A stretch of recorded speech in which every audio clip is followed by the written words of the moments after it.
কিসের সিনেমা দেখা, আগে আমি একটু রেস্ট নিয়ে নিই। এই পূজাকে আগে কেউ দেখেছে এবং পরবর্তীতে কেউ দেখতে পাবে। আমার কাছে পুরো পৃথিবী একদিকে, দম হচ্ছে আরেকদিকে। অনেকেই বলছিল যে এইটা হচ্ছে বউয়ের মতন বউ কাজ করছে, মানে বউয়ের এরকমই কাজ করা উচিত। তো র রেসপন্স পাওয়াটা আসলে আমরা যারা আর্টিস্ট আছি, যারা কাজ করি, তাদের জন্য একটা বেসিক।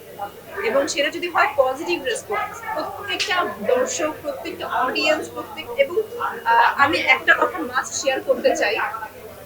আপনারা পুরো সিনেমাটা দেখলে বুঝতে পারবেন যে আমার ক্যারেক্টারটা কি, লাস্টে কি হয়।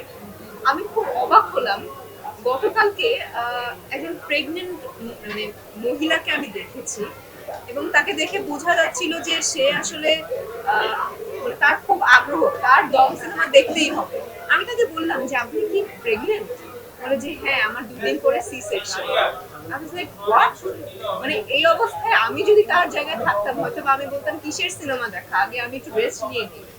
বাট সে এই অবস্থায়, এই মোমেন্টে দেখতে আসলো সিনেমা, ডন তাও আবার দেখছে। নিউ পূজা ইজ কামিং, মানে নতুন পূজার জন্ম হচ্ছে, নতুন পূজার কামব্যাক হচ্ছে।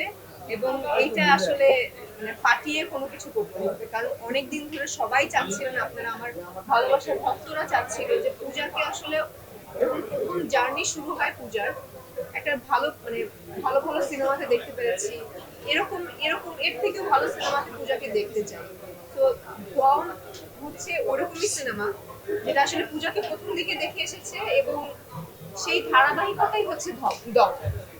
তো আমার নিজের চেঞ্জটা আমি নিজে দেখতে পেরেছি, দর্শকরাও দেখতে পেরেছে। এবং এই পূজা আমার কাছে মনে হয় না এই পূজাকে আগে কেউ দেখেছে এবং পরবর্তীতে কেউ দেখতে পাবে।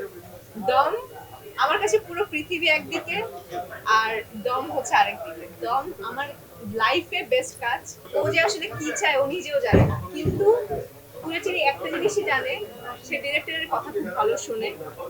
ডিরেক্টর কি চায় সেটা বুঝতে সে চেষ্টা করে, এবং ডিরেক্টরের মানে চাওয়াটা ঠিক রেখে পুরোপুরি ওইটুকুই করতে চায়, এবং এক্সট্রাও কিছু করতে চায় না, আবার কমও করতে চায় না। তো সবসময় আমি জানি না আমি কতটুকু ডিরেক্টরের কথা শুনেছি, আমি যথাযথ মানে আমার যথাসাধ্য চেষ্টা করেছি আমার ডিরেক্টরের কথা শোনার।